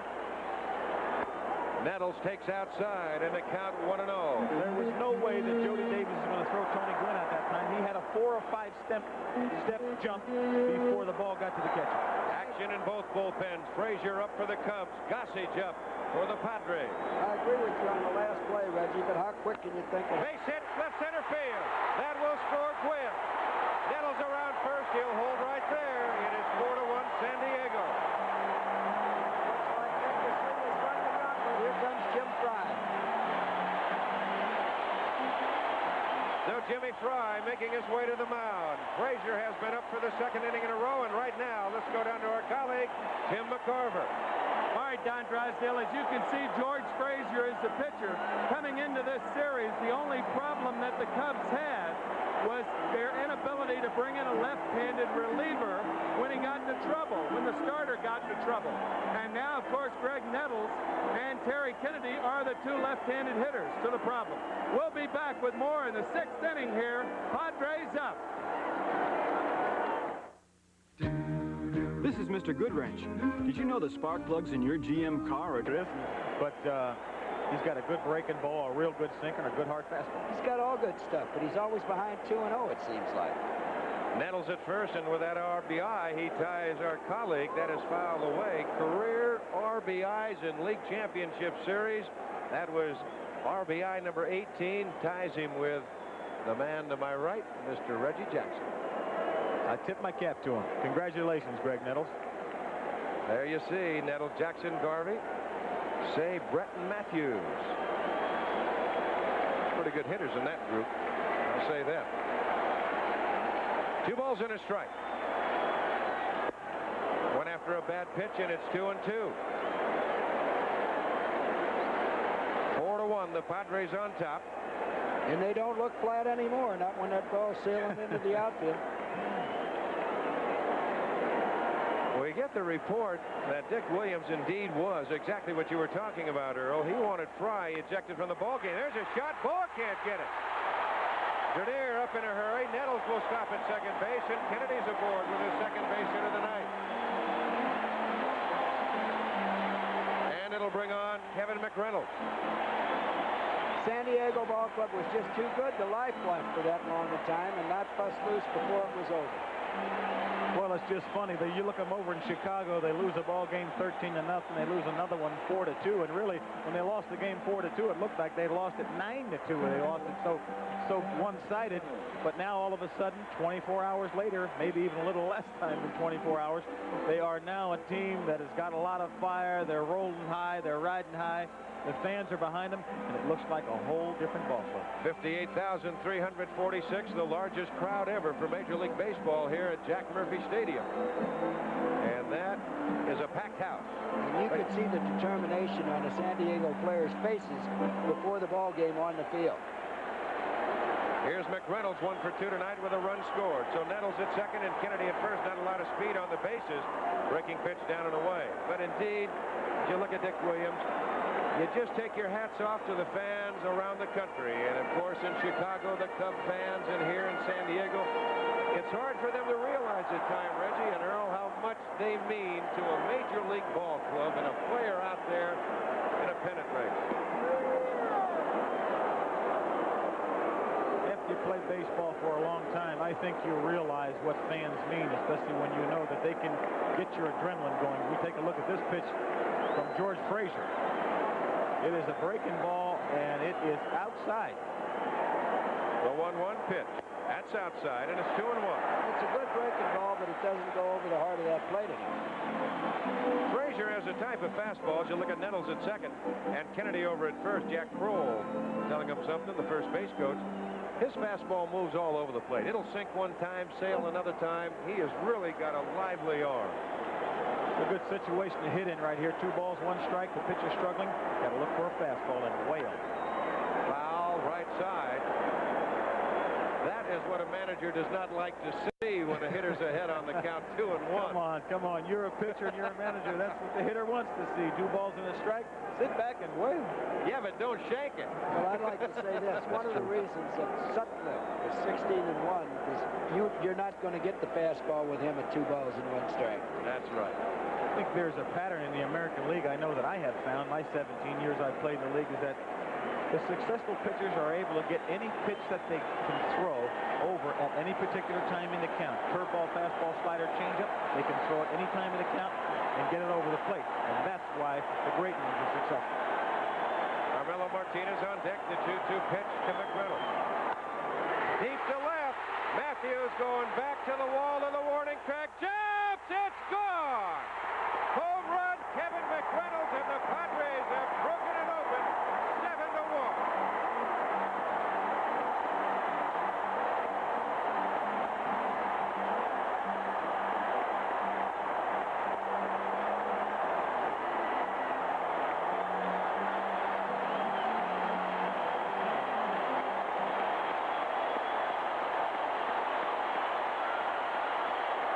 Get a shot from high above. Kevin McReynolds hits a high fly ball that's got home run written all over it, and I think Gary Matthews knows it. He's just going back there to get a closer look. Oh, and very close at that. Very close at that. I saw that smirk on Kevin McReynolds' face when he crossed the plate like, gee, I don't know. Almost, but no cigar, and it's 3 big runs. There's the young man. 7-1.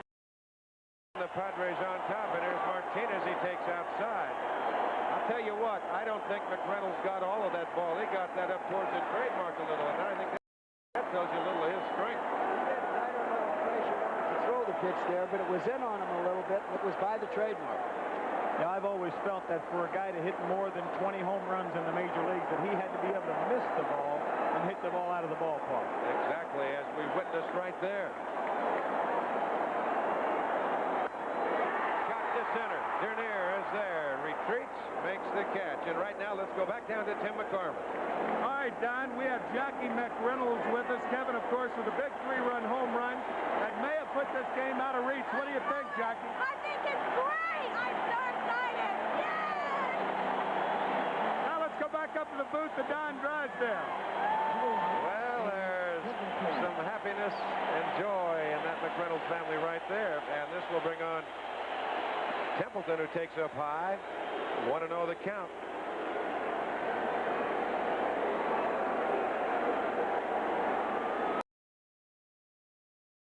And Templeton, if everything stays the same, will have the game-winning RBI in this game. Takes the breaking pitch for the strike. Well, I'll tell you, that double that Templeton hit in the 6th inning, it looked like a deer out there in center field, and Bobby Dernier, when he cut across trying to cut that ball off, he really can scoop. Well, that was the play that turned him around offensively. It got action on the bases. It got people running all over the place, and it created excitement here in San Diego Stadium with the fans and on the bench. It had all kinds of people moving at the same time. You'd be surprised what that does for a ball club. Also probably will create a fourth game. High chopper, and Sandberg will go on to Durham, and that will do it. Almost pulled him off the bag. But the Padres come up with 4 big runs on 4 hits. No errors, and they leave nobody. We're through 6 complete from San Diego. The Padres lead it 7-1. Ponce will lead it off. Takes a strike. Say 1 for 2 has driven in the only Cub run in the second inning. 7-1, the Padres on top. Bounce foul by Don Zimmer. 0-2 the count. Popeye, he'll go get it. That'll get some of the booze off his back for booting that ball. Tell you one thing, you talk about an arm on a man who was a shortstop. That Zimmer could throw the, Art Fowler used to say, ripe strawberries through a battleship. Just outside, 1-2 the count. Whitson, we understand now from Little Irwin, Tennessee. There's Popeye. And sometimes people say, why do you call him Popeye? Well, we'll get another look at him and let you be the judge. Popeye. There you look at that jaw. I tell you, there was a man that was recruited by the late and great Bear Bryant as a quarterback out of high school in Cincinnati. I didn't know that. Yes, sir. How to play. That's tomorrow night. It'll be game number 3 from Tiger Stadium. The Kansas City Royals and the Detroit Tigers. The Tigers up 2 games in zip. That is 8 o'clock Eastern, and it appears that we've got a good chance if it stays the way it is, coming right back here on Saturday. They've got it going now, Donnie. Oh, they got that wave, I'll tell you. There's Nettles. That patented play throws him out. Well, Earl, should we stay the way we are? What do you think? Look at this. First of all, look at this play. Oh, you know, I wonder how he did it in New York, but it just seemed like time and time again he turned that glove any way he wanted to and came up with the baseball. Here's a nice backhand. I'm sure that Ronnie Say remembers the 1978 World Series when we were down 2-0, and every time Ron Guidry let it go, the Dodgers hit it and put it in play hard, and Greg Nettles seemed to look at his glove, and there it was. Shades of the 1970 series with Brooks Robinson.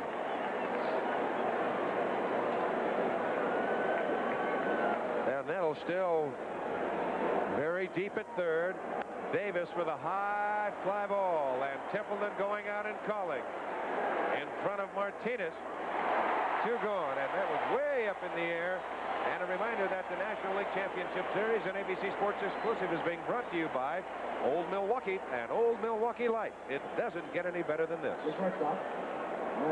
But Earl, I was talking about, what about? There's a pitching decision to be made now. If they go to game 4, should the game stay like it is? Well, we have an off day tomorrow, and Jim Fry's thinking about who might be starting Saturday as we get a ground ball to second base to throw to first, and we'll talk about that pitching change later on. And we will now go to the bottom of the 7th inning. It is 7-1. The Padres on top. We'll be back with more baseball after this word from our local station. We had some great pictures yesterday in Chicago, and some great ones again here tonight in San Diego. As Ed Whitson stands in 0 for 2. I'll tell you one thing, that man from Tennessee doesn't get cheated, does he? He's trying to join the party, isn't he? He's from a little town called Irwin, Tennessee. That's 40 minutes from the Smoky Mountains. And the only way to get out of Irwin, you've got to go over the mountains. Outside, 1-1 the count. Must be the only way to get in, too. That's about it. There's Eric Shaw. Now that might tell you something right there. What would that think about there, right there, Definitely does. It looks like he's got the 4th game for San Diego. There's an off day, and it allows the managers, if they so desire, to bring that first game pitcher back with 3 days rest. I think I know what he's going to do. He's going to come back with Shaw. That was Dick Williams we looked at. That's right. He only went 4 innings in that first game, so he will have plenty of rest. And there's Fry, he was non-committal before the game. He didn't want to talk about a 4th game, but after the game, he's going to have to make a decision too. Will it be Sutcliffe or will it be Scott Sanderson? Whitson down on strikes, and the Padres will go to the top of the order. Well, I'll tell you what it did for Dick Williams, too, that home run by that young man right there, Kevin McReynolds.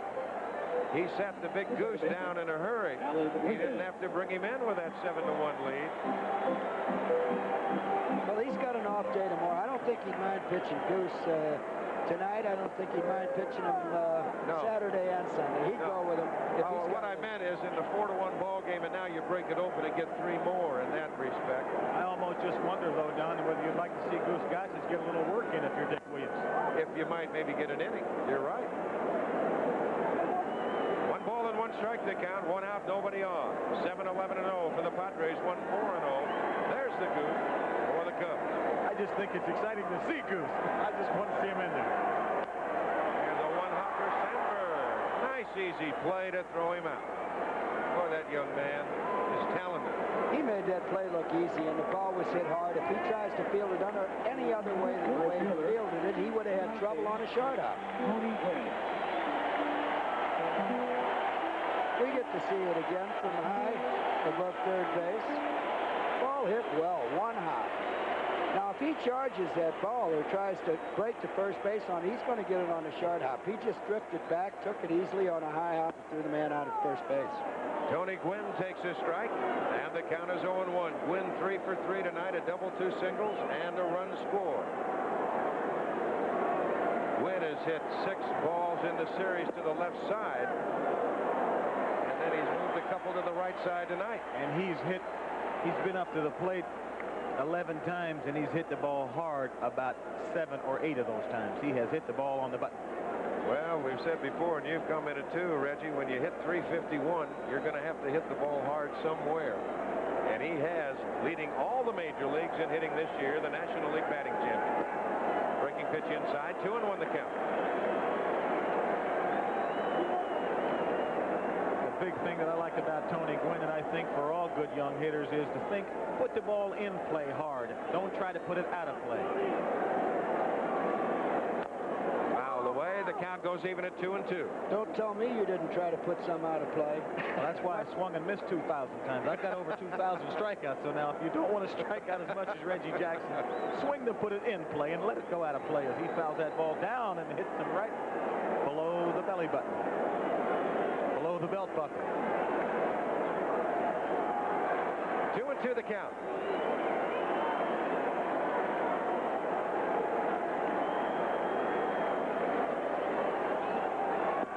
Down low, full count to Gwynn. 3-2 with Garvey on deck. That was some kind of sinker there. That's either a fork ball or a Gaylord Perry specialty. Well, that's one of those old country fork balls. You got to get on top and turn it over hard. That's all. Okay. A pitcher will protect the pitcher. The old Staten Island sinker went back to Milwaukee. Your man. Yes, he did. There's one thing you can count on, that the Milwaukee pitching staff will have less base-on balls this year than they had last year, because George Bamberger hates the base-on balls. I think all managers do. I know John McNamara wanted to jump off a bridge sometime or jump off the end of the dugout when pitchers would walk on. Managers just do not like free passes. Full count, 3-2. To Durham, he's there. And that'll do it. So the Padres are gone 1-2-3 in the 7th inning. We're through 7 from San Diego in game number 3. The Padres 7 and the Cubs. And he can run. He's got great speed. Well, you see those numbers, left-handers and right-handers. As Whitson starts inning number 8. This is outside, and the count 1-0. You can see Kennedy saying, come on, get that arm up now. Don't get out here and get flopped on me. Outstanding job by Ed Whitson as we look at him. 1-1. That's a great thing thing about baseball, the great thing about sports is it gives people an opportunity to grow up and make something of themselves. Ed Whitson from a family of 8, 5 brothers and 3 sisters. 2 balls and a strike to count. He worked on a job before he got into baseball, making $81 every 2 weeks. 2-2 the count. Well, I got paid less than that in the minor leagues for a month. Earl, we're going back a few years. What'd you hit in the minor leagues? Oh, I hit well. Here we go again. I can hear Palmer with that one. Tomorrow night. Got paid well in the minor leagues. That's a fine, and once again, Kennedy reminds Whitson, come on, get that arm up there. Full count, 3-2 to Bosley with the leadoff hitter, Bobby Dernier on deck. 7-1, the Padres on top. Struck him out looking. I thought it was. It looks like a good pitch to me. Get to see it one more time. Just a fastball on the inside half of the plate. Oh, did you see it come back and grab that corner? He hit the mitt. I can understand why Bosley thought it might be a ball. He took his eye off it. A lot of times that ball will run back out over the plate on you, and you'll want to complain. It'll make you argue, pal. Now there's one gone, and that'll bring on Bob Dernier. He's walked, line to short, and he's bounced to second. Takes a strike. Looks to me like Whitson wants a complete game. Well, he's charging hard right now. You see he's got his chest stuck out, and he's going after it, pal. He did it the whole game, Rich. A little high. You could see where Kennedy again dropped his arm. He says, your hand's down. You got to keep it up on top of that breaking pitch. And the funny thing about that, if that sacrifice was successful, ground ball over to first. 2 outs, but if that ground ball and that sacrifice was successful, they might have walked Templeton, and Whitson might not have been in the ball game. So true. Okay. Mighta, coulda, shoulda. You know the biggest word in the world is if. It's bigger than the word smile, and there's a mile between the S and the E. But right now, I know it's 7-1. Kind of like that old lift and aunt and uncle little thing. Here's Whitson. He's thrown 100 pitches. Here's Ryan Sandberg as he takes a strike, and Whitson indeed coming right at him.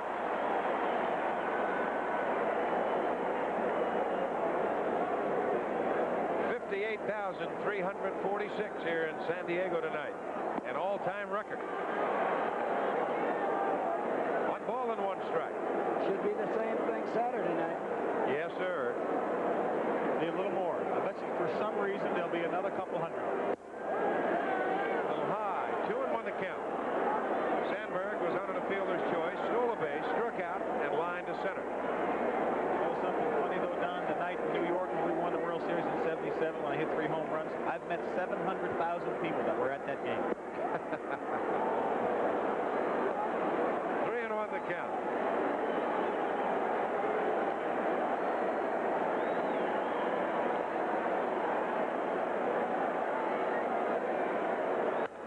Hard down the line. That'll be into the corner. Extra bases into the bullpen.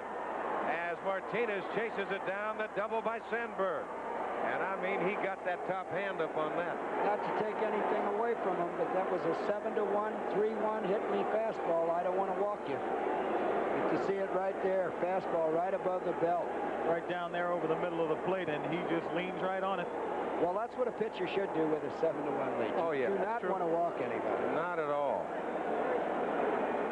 That ball hit hard. Number 36.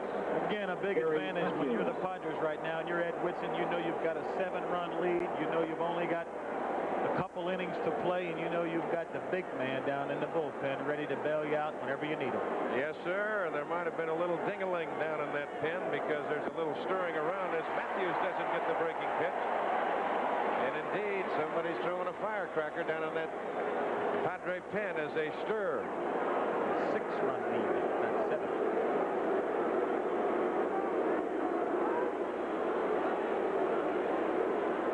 And there it is. Number 54, the Goose. Rich Gossett. Up high And the count 1-1. I tell you, when guys like him and Rich Gossage and Bruce Sutter, Lee Smith get up in the bullpen, you just don't like to see it when you're on the opposite side of the field. Not at all. Say, sit down, man. And I'll tell you one thing, since he has gotten up, if he gets loose, we might see him next inning. You can see Matthews barking at the home plate umpire, Terry Bovley. I just thought that might have been a little low, that's all. That's what he thought. He thought that ball was a little bit low. Well, that's one on the umpire can't win. I couldn't tell if it was a ball or a strike. Just outside, the count 2-2. A little desperation look back there on Matthews after that pitch went by the plate. Well, he was called out on a bad pitch in the first inning.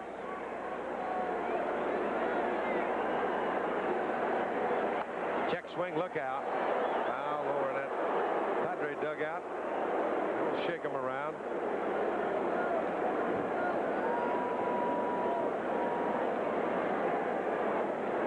Matthews has struck out. He's walked. He's singled. He's 1 for 2. The 2-2 pitch to Matthews. High chopper. Templeton right there. On to Garvey, and that'll do it. The Cubs are gone in the 8th. No runs on a hit, no errors. They leave a man. We go to the bottom of the 8th inning, and the Padres lead the Cubs 7-1. All right, Timmy, thank you very much. As Gossage will continue to get loose to come in and pitch tonight, the Cubs have made a pitching change. The big right-hander Tim Stoddard comes on. So Stoddard will face Garvey, Nettles, and Kennedy in that order.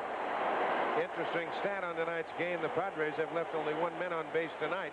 They left 14 on in the first 2 games. The Cubs have left 5 men on tonight. They left 14 on in the first 2 games. Garvey 0 for 3. Fouled out to first, hit into a double play, and bounced to second. With 1 man left on base, they're doing what Reggie talked about in the pregame show, and that's getting the job done. Yes, they are. They've got the offense working tonight. Somebody had gone around and slapped people on the back, and it's working. There are people stepping to the front tonight. Well, it's always interesting to me to see you get the last 10, 15 seconds in a ball game and the score is tied in a basketball game, and some guys just are never near the ball. In baseball, it's the same way. Some players just don't want to take charge. The Padres have certainly stepped up and done that tonight. There's a strike 1 and 2. The count. Garvey's not happy with that call. Wasn't a good call.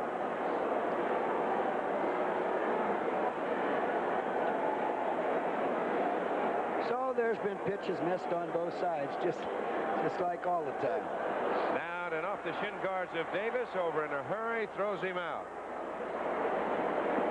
And a reminder that there will be exciting CFA football on ABC. That'll continue this Saturday with the top 10 powers colliding. You'll see either the Nebraska Cornhuskers facing the unbeaten 4-0 Oklahoma State Cowboys, or a battle of the SEC rivals Georgia and Alabama. And a week from this Saturday, the #1 ranked Texas Longhorns battle the #3 Oklahoma Sooners. And the games, of course, will be seen right here live on ABC, 3:30 Eastern Time, as Nettles stands in. That is to the right side, and Durham will give it to Stoddard, and that will do it. So there's 2 gone. And a reminder, too, that the way it's going right now, that we'll be back right here at San Diego on Saturday night.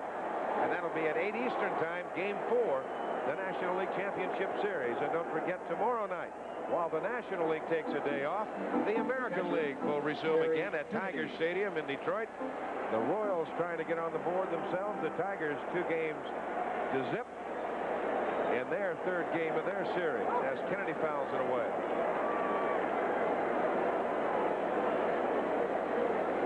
Gossage getting ready to go. I think Earl was saying earlier, Denier and Sandberg got on base. The big guys delivered. That's the way it happened tonight. Wiggins and Gwynn got on base, and Nettles, Kennedy, and McReynolds all delivered big blows. Just you got to have somebody on there to give you a chance if you're in the center of the lineup. Well, that's the way the Cubbies have been doing it the first 2 games, and tonight the Padres do it. Inside, 1 and 2. As big as this man is, got 6'4", 235 pounds. 6'6" and a half or 7. 6'6" and a half. You've got to crowd him. You've got to keep the ball in on him. You let him extend his arm, and he's going to hurt you. That's why he's got so much power to left field. Excuse me, Reg. I meant Stoddard. I thought you were talking about out on that Terry line. Kennedy is almost as big as Stoddard, I'll tell you. He's about big. 6'4", 6'5", Earl. The 2-2 pitch to Kennedy. Did he go around? Yes, he did. And Kennedy knew it, started to walk away, looked to just to check. Well, the Padres are gone in the 8th inning. 3 up, 3 down as you look at it one more time. Kennedy goes around, and he knew it. So 7-1, the Padres on top after 8. We'll be back after this message and a word from our local station. Oh, another beautiful shot from our Goodyear blimp high above Jack Murphy Stadium here in San Diego. Top of the 9th inning, man. There's the goose. You know, it's amazing when you think about Jack Murphy Stadium tonight, an all-time Major League record. As first pitch, you talk about power to power, Durham to Gossage, but it's named after a gentleman here in San Diego who was really instrumental in bringing Major League Baseball here, a writer for San Diego for the Union, Jack Murphy. And I'll tell you, he's gone right now, but he would love to have seen this day. This is a great sight, I'll tell you. And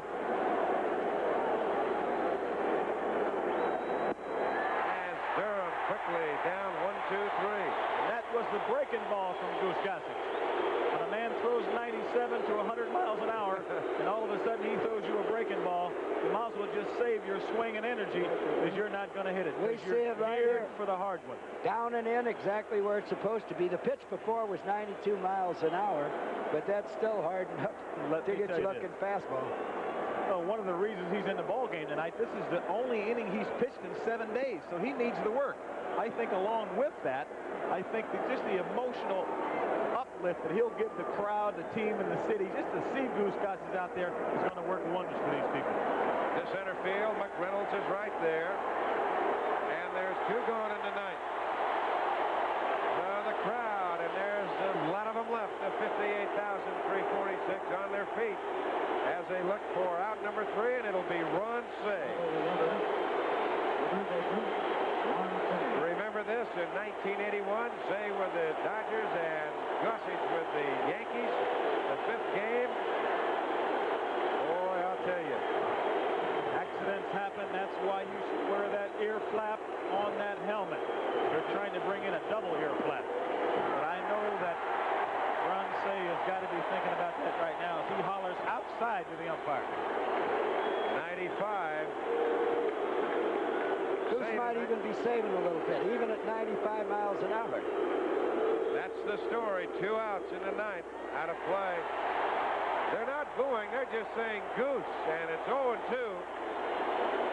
That was 98, and the Cubs are down to their final strike in their final. Sounds like he's just starting to get loose. 92 to 95 to 98 down. I guess. Outside, 1 and 2. You think that isn't a menacing sight to see that big guy coming at you, legs, arms, and 90. 6'3", 230 pounds, and he's all over the place, actually. Look out. Curveball, that hangs inside. I'd like to be hitting right now. No. Look at this pitch. There's no purpose here. He's just throwing the ball as hard as he can right now. I'd like you to take notice. If he's throwing him a breaking ball right now, you've got to wait that much longer if you're a hitter. That's why the guys that throw this hard, you've almost got to give them their breaking ball and do nothing but look for the fastball. Because if you're looking for a curveball, he throws a fastball inside, you're hit. There's no question about that. And Ron Cey had a good swing at that next pitch. Well, that's why I say the professional that he is.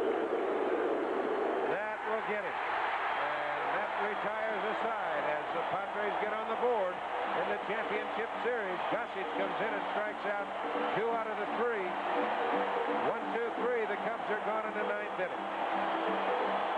There's a happy dugout right there. Dick Williams has got another reprieve.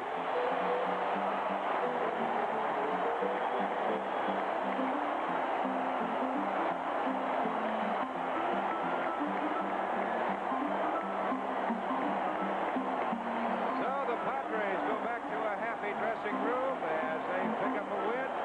Final score, Padres 7, the Cubs